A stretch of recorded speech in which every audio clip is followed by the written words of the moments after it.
Under the cold, dark sky, New York City slept, without knowing that the stars above were about to disappear forever, because at first it was only a shadow on the moon, and then it grew wider, until massive shapes blotted out the heavens with a dull, metallic glow that stretched across the skyline, and the air began to hum with a deep vibration that made glass tremble in the windows of the tallest towers, and car alarms scream through empty streets.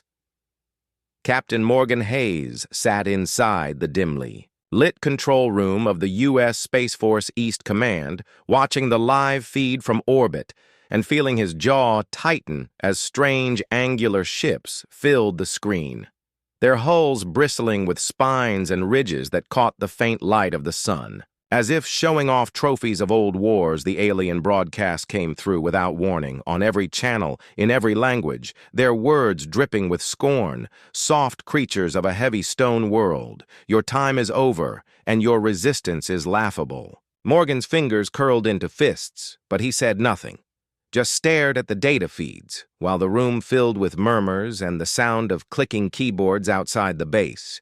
People began to pour into the streets, pointing upward as the first alien vessel descended its hull, reflecting the city lights like a silver knife hanging in the night sky. Then, without warning, beams of light shot downward, not as weapons, but as landing corridors, columns of shimmering energy that twisted the air around them. And from those columns, figures emerged, tall, armored beings with skin like polished iron and eyes that burned a pale blue. They moved slowly, almost awkwardly, their knees trembling slightly, though their heads remained high as if determined not to show weakness. Morgan leaned forward, studying the way they staggered under their own weight, because Earth's gravity was already punishing them harder than they expected. One of them stumbled, fell to one knee, and another reached down to help, but their movements were sluggish, like divers at the bottom of the ocean. The tactical officer beside Morgan whispered, "They're heavier here, they can't move fast, this is our chance." But Morgan held up a hand. "Not yet, let's watch them. They're not stupid, they'll figure it out soon on the streets." Police sirens wailed, and a crowd backed away from the landing site, cell phones raised high, catching every moment of the strange invaders who looked more like struggling statues than unstoppable conquerors.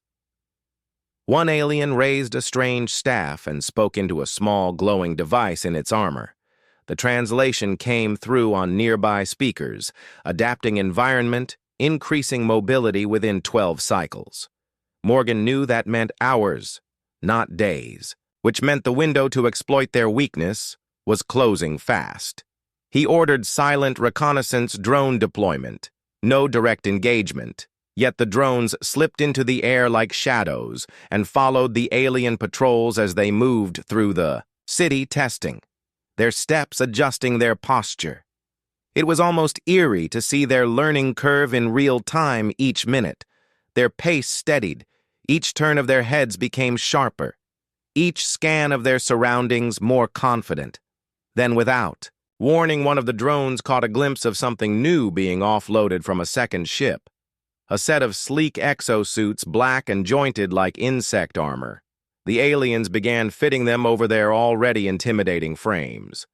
Morgan felt the tension rise in his chest. If those suits counter Earth's gravity, then our edge is gone, he thought, as the feed zoomed in on the strange machines hissing with hydraulic power. A low rumble echoed across the city as the exosuits activated and the alien soldiers straightened to full height. Their movements smooth now, their balance restored. But something else caught Morgan's eye in the shadows of the landing zone.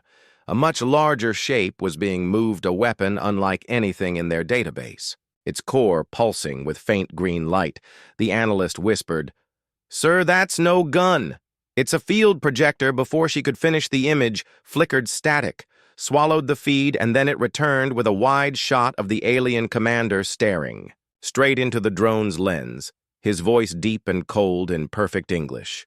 "We will walk your world as easily as our own. And when we do, you will kneel." The feed cut again, and this time it did not return. The hum in the air deepened as more ships descended their engines, making the streets shake and the lights flicker. Morgan knew then that the invasion had only just begun, but he also knew something the aliens did not, that on this planet, gravity was more than a force. It was a weapon, and, before the night was over, they would learn how deadly it could be. The morning came without sunlight, because the alien ships still hung in the sky like steel clouds, and the city below lay under their shadow, a strange metallic dawn that turned every. Building Gray, Captain Morgan Hayes, stood in the operations center, staring at the real-time map of New York red markers spreading through the streets, showing alien patrols now moving faster than the night before because the exosuits had fixed. Their weakness, their steps no longer stumbled. Their heads turning with sharp animal precision, and every movement showing a rhythm of soldiers who had trained for decades to conquer worlds. But something else had changed the way they scanned the streets, the way their formations shifted, as if they were learning human tactics by the hour. On the ground, Sergeant Cole's unit crouched behind the remains of an overturned bus, the street ahead filled with broken glass and the deep mechanical thump of alien boots, Cole whispered into the comm. They're heavier than us even in those suits. Listen to the way the pavement cracks with every step they take. That's where we get them. Hayes listened from the command center, thinking Cole was right, because mass and momentum were dangerous in urban combat, and if they moved wrong, their own weight could work against them. The first firefight broke out near Battery Park when an alien squad came face-to-face with a National Guard checkpoint. The humans opened fire, first short bursts that rang across the empty streets, bullets sparking against alien armor, but forcing them back behind the cover of a concrete wall in the alien command feed. The invaders spoke in their own harsh clicking. Language translated in real-time humans, fast, unexpected reaction time, gravity advantage still present increase, servo output on exosuit knees. Within seconds, the aliens moved again faster, this time leaping over the wall in smooth arcs, landing hard, enough to shake the ground. The human line broke into two smaller groups, pulling back through alleys just as Cole had planned, because speed in the narrow streets was still the humans' greatest weapon, but Hayes saw the bigger problem: the aliens were adapting too quickly. In the southern district, a drone captured the first image of a strange weapon being deployed, a circular device the size of a man's torso with 3 glowing rings spinning slowly around a dark core. The analyst leaned over Hayes's shoulder and said, "That's not a gun, sir. That's a gravity nullifier." Hayes understood immediately. If that device worked, then Earth's gravity would no longer slow them down, and our advantage would vanish. The feed showed the device, anchoring itself to the pavement, green light flashing through the rings as if charging. Cole's voice came through again from the field. "They're guarding something big, sir. Permission to neutralize." Hayes's answer was sharp. "Negative hold position. We need to know what it does." The moment the nullifier activated, the change was instant. Cole felt his boots grow lighter, his rifle easier to lift, and the sound of alien armor moving became sharper, faster, more fluid. Hayes's heart sank. If they could make entire zones like this, they would crush resistance in days across the city. Alien squads now moved at terrifying speed, scaling walls, kicking through barricades. One soldier in Cole's team said, "It feels like the moon out here." Hayes opened a channel to all units: pull back to the outer perimeter. Avoid nullified zones. This isn't our fight anymore. Not until we figure out how to shut that thing down. In the alien command deck far above the city, the Karzek commander observed the feed with satisfaction, instructing his officers to expand the nullifier field to cover the central districts. While in the streets, Cole's team barely escaped the collapsing line. One man grabbed by the leg and pulled from the street into the air by an alien trooper who leaped 3 stories up like it was nothing. Hayes knew the only answer was to lure them somewhere they could not bring the nullifier, or where it would fail completely. And there was one place he could think of: deep in the western canyons, where magnetic interference from the rock made certain energy fields unstable. He called up the map on his console and began marking coordinates at the same time. Cole's voice came through again, out of breath and urgent.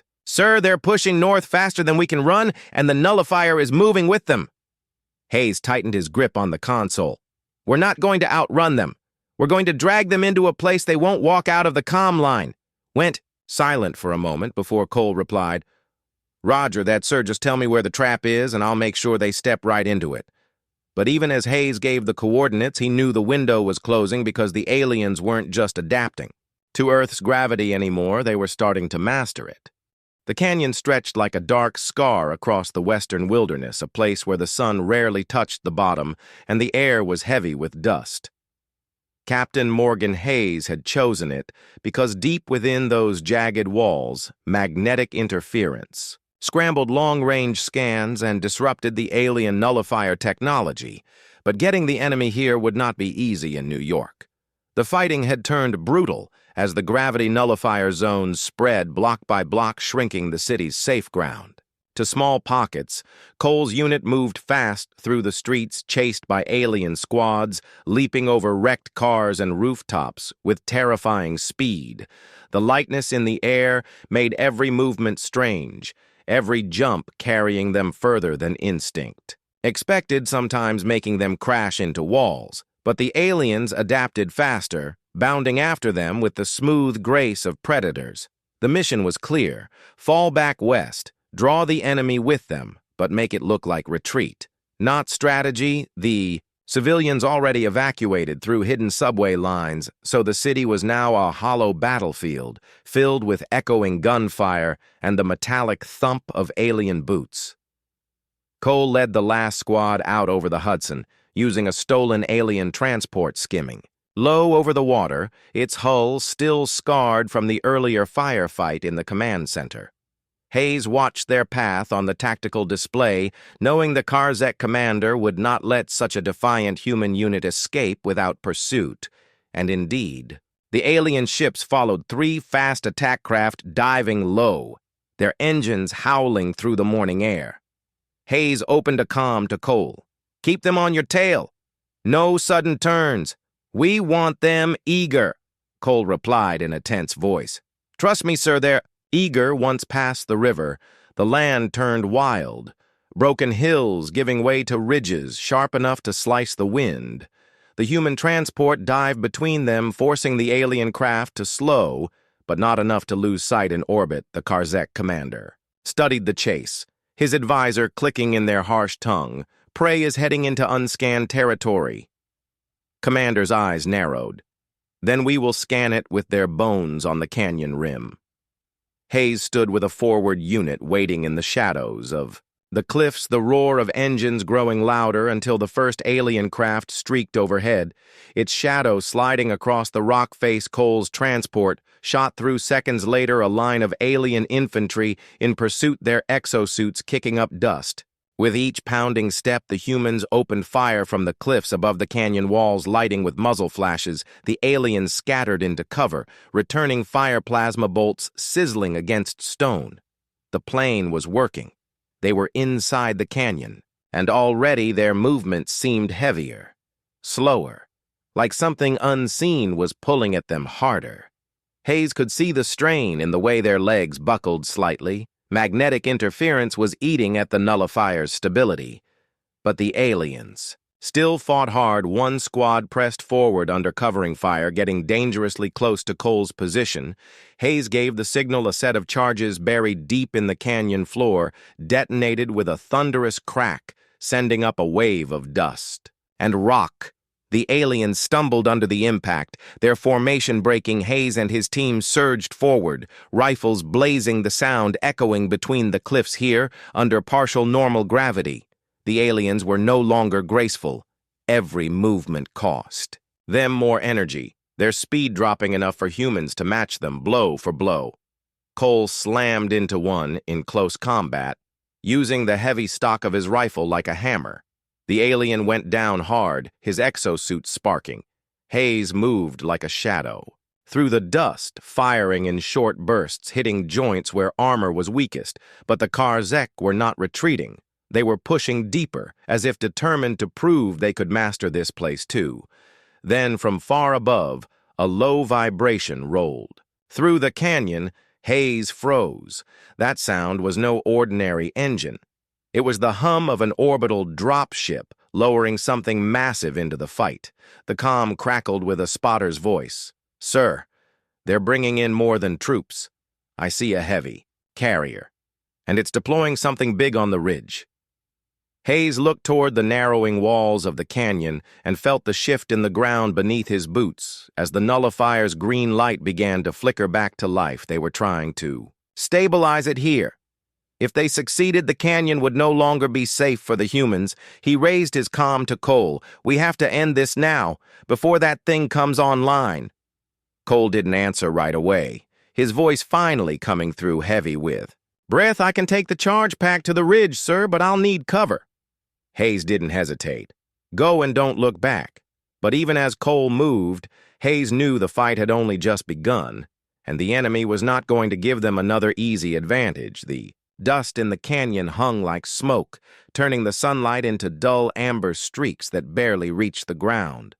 Cole moved along the jagged cliff wall, clutching the charge pack to his chest, every step sending small stones skittering into the depths. Below behind him, the battle raged in a storm of gunfire, plasma bolts, and the deafening roar of alien engines. Captain Morgan Hayes pushed forward through the chaos, his team laying down suppressive fire to keep the Karzek from noticing Cole's climb. The aliens fought with brutal determination, even as the failing nullifier made each movement heavier than the last, their armored legs sinking deeper into the loose rock and sand. One alien tried to push forward in a desperate leap, but his own weight betrayed him, dragging him down midair to crash hard on the canyon floor. Hayes saw the frustration in their movements. They were built for lighter worlds, and every step here drained their strength. Cole reached the ridge and spotted the nullifier, its black frame studded with glowing green panels, the rings around its core spinning sluggishly, as if straining against the canyon's interference, but still dangerous if it stabilized. Alien engineers worked frantically at its base, their long fingers pulling cables and rerouting power. Cole waited in the shadow of a boulder, breathing slow, counting the enemy positions before making his move. He triggered his calm, quiet voice, cutting through the noise. "I'm in position, sir." Hayes's reply came sharp and low. "Do it fast. They're bringing more troops from the east." Cole sprinted from cover, moving like a ghost between the rocks, the charge pack heavy in his arms. The engineers spotted him too late, their weapons coming up just as he slid into the base of the nullifier, planting the pack against the central strut and setting the timer. Plasma fire scorched the stone around him, but he was already diving for cover when the timer began its countdown. Hayes knew the moment. The pack went live because a sharp beeping pierced the comm channel. The Karzek knew it too. Their commander's voice barked orders in their harsh, clicking language, and half the alien squad broke off from the main fight, surging toward the ridge. Hayes signaled two of his best marksmen take the high ground, keep them off Cole. The first alien to reach the ridge caught a burst of rifle fire to the chest, his armor shattering under the concentrated hits. He tumbled backward, crashing into his comrades below. Cole didn't stop moving, slipping down the far side of the ridge toward the canyon floor, but the aliens were relentless. One in a black exosuit broke through the defensive line, leaping onto the slope and crashing down. Almost on top of him, Cole turned, firing point blank into the alien's chest, the recoil hammering his shoulder. The alien staggered but swung a massive gauntlet at Cole, sending him sprawling into the dirt. Hayes saw it from below and charged toward the slope, firing as he ran. The alien turned to face him, but the strain of the canyon's gravity slowed the movement just enough for Hayes to close the distance. He hit the alien like a battering ram, driving him back with a furious burst until the massive figure finally collapsed. Then the explosion came, a thunderclap that tore through the canyon. The nullifier's frame split apart in a spray of molten fragments, green energy spilling into the air before fading like dying sparks. The shockwave knocked both humans and aliens to the ground, the sound rolling for miles. When the dust cleared, Hayes saw the effect instantly. The alien soldiers moved slower again, their steps heavier, their attacks less precise. It was as if invisible, Chains had wrapped around them, the advantage was back, and the humans pressed forward with renewed force. Cole dragged himself to his feet, bruised but alive, firing into the retreating aliens. The canyon walls echoed with the roar of rifles and the crack of collapsing stone. But the victory was not complete above them. The shadow of the alien mothership spread across the cliffs, its vast underside opening like a steel flower, beams of light stabbing down into the canyon. The ground trembled, as a deep bass hum filled the air. Hayes looked up and realized what was happening. "They're not leaving," he said. "They're taking the canyon." The tractor beam flared to life, and suddenly rocks, vehicles, and bodies began to lift into the air. We pull so strong it dragged sand into spiraling clouds. Cole grabbed a jagged outcrop, holding on with white knuckles as the wind whipped around him. Hayes dug his boots into the dirt, shouting into the "calm hold on whatever you do, hold on." But the force was growing stronger, and the canyon floor was emptying into the sky toward the gaping maw of the alien ship above. The pull was relentless, like the canyon itself had turned upside down, and the sky was swallowing everything. Hayes gritted his teeth as the tractor beam dragged at his body, the weight of Earth's gravity replaced by a terrifying upward force. Dust and debris whirled past him like a storm in reverse vehicles, spun slowly in the air before vanishing into the blazing light. Above, alien soldiers were lifted too, some clawing at the ground in panic, others trying to ride the pull upward like a planned ascent. Their exosuits, struggling to adjust. Cole's fingers burned where they gripped the jagged rock, the muscles in his arms screaming as the wind howled through the canyon. His rifle had already been ripped away. Vanishing into the beam's grip, he could see one of his men lose hold and shoot upward, screaming, until the sound was swallowed by the ship. Hayes knew they had only seconds before they were all taken. He forced himself forward, crawling against the pull until he reached a half-buried comm panel still linked to the alien systems. Their signals were faint through the canyon's magnetic haze, but the mothership's tractor beam left a distinct signature, and Hayes recognized it immediately. It was a two-way channel, not just pulling, but capable of reversing the flow. He shouted into the comm to Cole. "We can flip it on them, but we need access to their targeting." Hayes ripped a control cable free from the panel, sparks biting at his hands as he linked. His portable interface, the alien code, filled his visor in jagged green text streaming too fast for any human to follow. He didn't need to understand it all, just enough to find the beam controls. Cole dug his boots into the rock and yelled over the roar. "If you're going to do it, sir, do it now. The cliff's starting to break." Hayes's fingers flew over the input keys, bypassing safety locks, overriding alignment sequences every time the code shifted in defense. He forced it back until, finally, the targeting loop opened in his HUD. He could see the beam's focal point locked onto the canyon floor. He adjusted it just slightly until the target lock clicked into place directly beneath the mothership's own hull. Cole's voice came through again, ragged but hopeful. "Tell me that was a good click, sir." Hayes didn't answer. Instead, he hit the reversal command. The canyon went silent for a single impossible moment. The pull vanished. Bodies and debris hung in the air, weightless, as if time had frozen. Then the force roared back in the opposite direction. Everything that had been rising now hurtled upward faster than before, not toward the canyon walls, but directly into the mothership's belly. Alien soldiers screamed in their own guttural language as they were flung skyward, crashing into the ship's undercarriage with bone-shattering force. Shattered rocks and armored vehicles smashed into its hull, leaving deep scars.